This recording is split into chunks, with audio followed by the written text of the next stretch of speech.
Botala bino moko oyo basali ba artiste français ba collaboraki na occupant l'avenir c'est les ba musicien ba artiste botala jour à libération ya France makambo basala ki bango c'est le salut de la désébrouille. Et cette frénésie tourne parfois au règlement de compte. Un seul mot d'ordre règne: punir tous ceux qui ont profité de l'occupation. Qui ont joui en mangeant bien alors que la France avait faim, qui ont joui en faisant l'amour avec l'occupant alors que les résistants se battaient, qui ont joui en étant chauffés alors que la France avait froid, qui ont joui parce qu'ils fumaient des cigarettes ou les femmes avaient des bas de soie alors que tous ces produits étaient des produits inaccessibles pour les Français moyens. C'est cette France de la jouissance à qui la France de la ceinture serrée va demander des comptes le jour de la libération.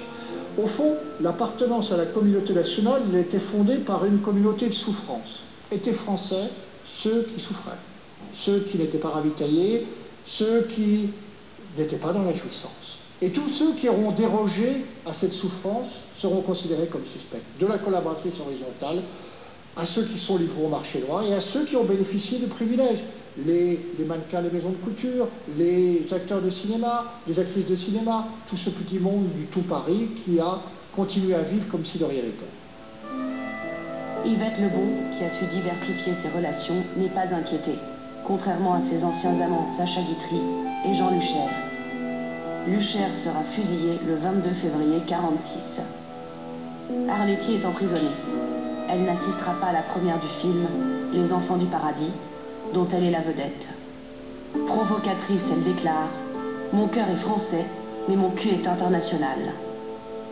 Mireille Balin, elle, est arrêtée et violée par des FFI en septembre 1944. Elle mourra dans la misère et oubliée de tous.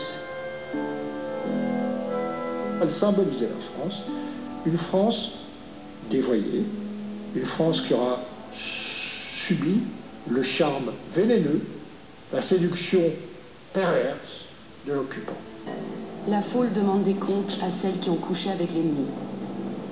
Leur crime, la collaboration horizontale. Tout un rituel accompagne ces décapitations douces, orchestrées par des résistants de la 11e heure. Plus de 20 000 femmes seront ainsi tondues.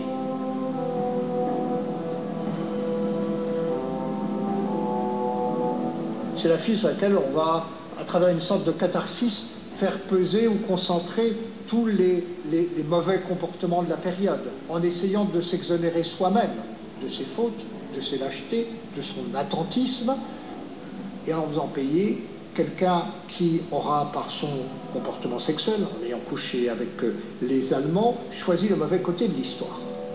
Les tontes ont lieu essentiellement dans les petites villes ou dans les villages, là où la collaboration horizontale prend une dimension extrêmement visible, là où les filles se sont affichées.